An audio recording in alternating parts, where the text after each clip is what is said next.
दोस्तों नमस्कार, मैं उमेश गौतम समग्र प्रदेश समाचार से। आइए बात करते हैं सरकार और सरकार की बात और राजनेताओं की बात, खासकर वो नेता जो नेता मंच पर वो किसी वर्ग से हो। ये बात करते हैं कि देश से जाति का समीकरण खत्म होना चाहिए। आए दिन मनुवाद को लेकर गाली गलौज करते हैं और ये कहते हैं कि ब्राह्मण और ठाकुर और इन लोगों ने दलितों पर अत्याचार किया। इतिहास क्या था उस पर हम चर्चा न करते हुए अगर वर्तमान की चर्चा करें तो निश्चित तौर पर अच्छा होता है, क्योंकि हम जी वर्तमान में रहें और वर्तमान में राजनीतिक दायित्व का बड़ा महत्व है। जहां सरकारें एक तरफ जातीयता खत्म करने की बात करती हैं, यहीं कि विगत दिनों यूपी में एक खबर आई थी कि लोग अपनी गाड़ियों में अपनी जात का नाम नहीं लिख सकते। वहीं सरकारें जात के आधार पर ही सारे काम करती हैं, तो ये दोगलापन नहीं तो क्या है।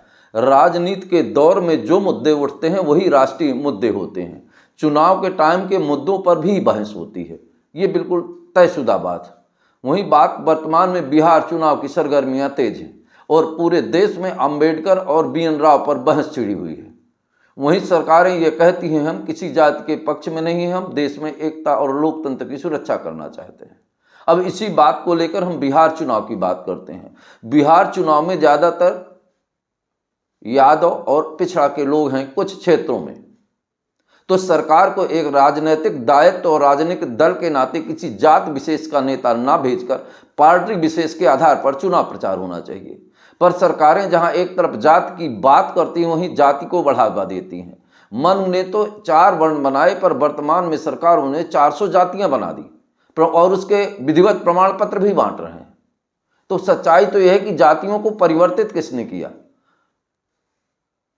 पहले केवल वर्ण व्यवस्था थी, वर्ण व्यवस्था को कुछ राजनीतिक अंग्रेजों के जमाने से जाति व्यवस्था का परिपालन हुआ। वर्ण व्यवस्था में यह था कि सारे लोग एक साथ मिलकर काम करते थे, पर जब से सरकारी जात व्यवस्था चालू हुई तो लोगों के अंदर जात के अंदर द्वेष पैदा हो गया और उस द्वेष का परिणाम पूरे देश में दिखाई दे रहा है।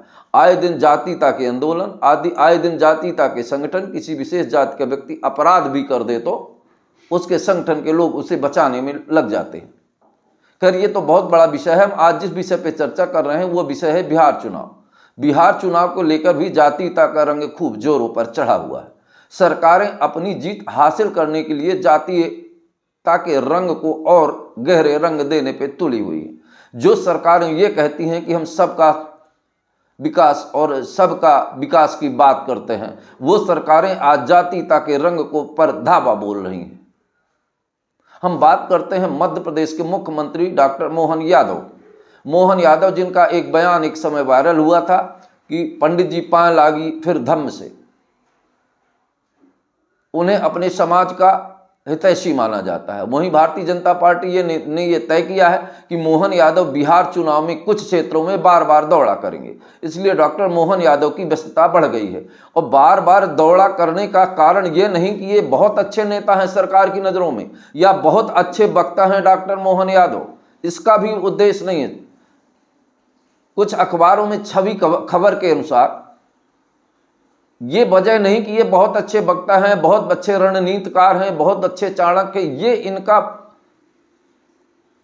गुण नहीं है। इनका गुण ये है कि ये उससे आते हैं, पिछड़ा से आते हैं, यादव समाज से आते हैं। कुछ क्षेत्रों में जहां यादव बहुल और पिछड़ा की जनसंख्या ज़्यादा है, उस क्षेत्र में इन्हें बार बार चुनाव प्रचार करने जाना पड़ेगा। तो अब सरकारें आम जनता से ये जवाब दें कि क्या चुनाव प्रचार भी जाति के आधार पर होगा, तो फिर जाति खत्म करने की बात किस बात पे करती हैं। और जाति जाति में तांडव मचाने का काम सरकारों का और सत्ता में बैठे लोग धन लोगों का है। सत्ता की कुर्सी पाने के लिए पूरे देश को टुकड़ों में विभाजित करने की राजनीति करते हैं और ये आम जनता को समझना पड़ेगा। आम जनता को इस बात का खास ख्याल रखना पड़ेगा कि जो जातीयता के आधार पर प्रचार करने आए, जातीयता के आधार पर बात करे, जो जाति की बात करे, वो चाहे किसी समाज का नेता हो, चाहे ब्राह्मण, ठाकुर, वैश्य, क्षत्रिय या OBC, दलित, किसी भी समाज का नेता हो, अगर वो जातीयता के आधार भी चुनाव को रंग में रंगने वाला है, ऐसे नेताओं को आम जनता को बहिष्कार करना चाहिए। उसका रीजन क्या है ये आम जनता को समझना पड़ेगा। ये हमारे यहाँ आके जातीयता के नाम पर अपने पड़ोस में रहने वाले अपने ही व्यक्ति के साथ हमें लड़ाने का प्रयास करते हैं। जातीयता के नाम पे रंग देके हमें लड़ाने का प्रयास करते हैं। ये तो लड़ा के चले जाते हैं, पर जब गांव में ही हम अपने सर्व समाज के बीच में रहते हैं तो हमारे ऊपर ये कलंक लगता है कि जातीयता के आधार पर इसने तांडव रचा है।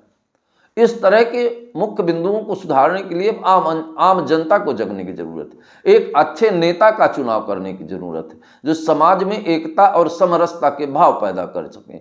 ऐसे नेताओं का क्या करेंगे जिनका उद्देश्य है राजनीति में जातीय संगठनों को बढ़ावा देना और जात के आधार पर ही चुनाव लड़ना।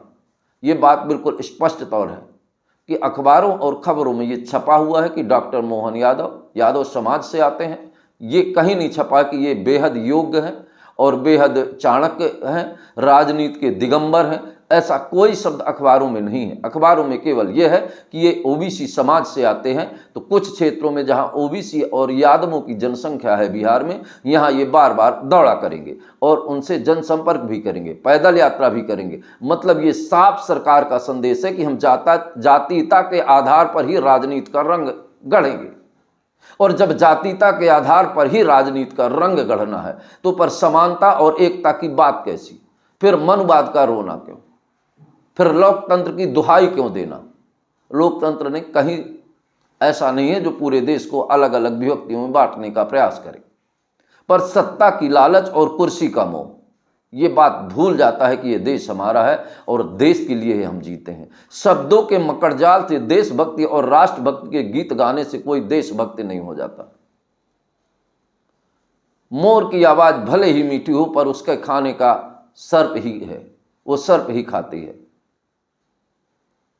और एक बात समझनी होगी, एक मेरे मित्र ने एक मुझे मैसेज भेजा था, उस मैसेज को मैं आम जनता तक पहुंचाना चाहता हूं। ये चुनावी रंग है, इसमें संभल के रहिए। एक किस्सा सुनाऊंगा मैं आपको। एक गधा था, गधे के ऊपर भगवान की तस्वीरें लाद कर कुम्हार उनको लेके बेचने चला। जब वो भगवान की तस्वीरें लदी थी सब लोग प्रणाम करते थे, तो गधे को लगा कि मैं कितना योग्य और शक्तिशाली हूं कि सारी दुनिया मुझे प्रणाम करती है। पर कुछ दिन बाद मूर्तियों का दौर खत्म हुआ और उसी गधे के ऊपर कुछ कबाड़ और कचरा लादकर उसका मालिक जा रहा था। लोग उससे बात नहीं करिए तो गधे को गुस्सा आया कि कल तक यही लोग मुझे प्रणाम करते थे और मुझे प्रणाम नहीं करते हैं। तो गधे ने जोर जोर से रेंगना शुरू कर दिया, चिल्लाना शुरू कर दिया। तो गांव वालों ने उसे डंडों से पिटाई की, पर उस गधे को तब भी समझ में नहीं आया कि आखिर ये लोग ऐसा क्यों कर रहे हैं, मैं तो वही गधा हूं। तो मेरे कहने का मतलब हम सब लोग गधे हैं। हमारे ऊपर मूर्तियां रख के, चुनाव के बड़ी बड़ी घोषणाएं करके, हमारे हित की बात करके, हमसे मत लेके और हमें जातीयता के रंग में बांटने का काम किया जा रहा है। इसलिए चुनाव आ रहे हैं, चुनाव में हमें पूर्ण मतदान करने का अधिकार है और हमें 100% मतदान करना चाहिए और अच्छे नेता का चुनाव करना चाहिए जो राष्ट्र हित और देश हित और जातीयता के मुद्दे से ऊपर उठ के हो। ऐसे नेताओं का हमें सबको बहिष्कार करना चाहिए जो हमें आपस में लड़ाने और देश की विभक्ति पैदा करने का काम करते हैं। दोस्तों नमस्कार।